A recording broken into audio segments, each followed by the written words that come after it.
brate moj, rekao sam ti da ne kradeš, pa ti nisi poslušao i krao si, a posle toga je prošla crna mačka.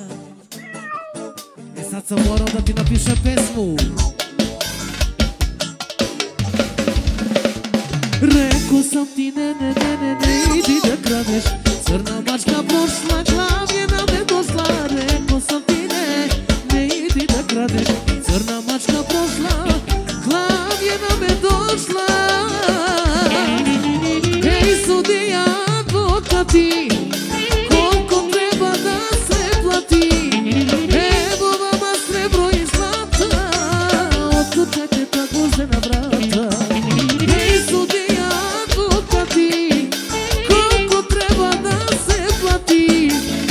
Evo vama srebro i zlata, otkučajte ta gvozdena vrata. Ajmo!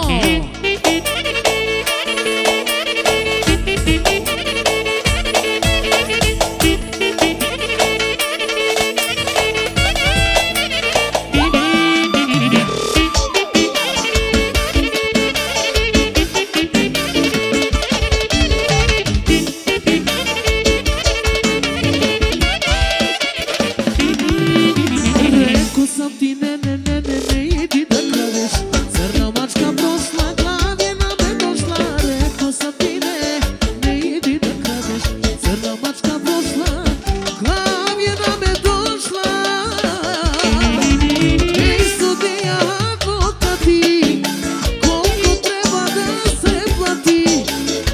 Evo vama srebro i zlata, otkučajte ta gvozdena vrata. Ej sudija, advokati, koliko treba da se plati? Evo vama srebro i zlata, otkučajte ta gvozdena vrata. Hajde brat!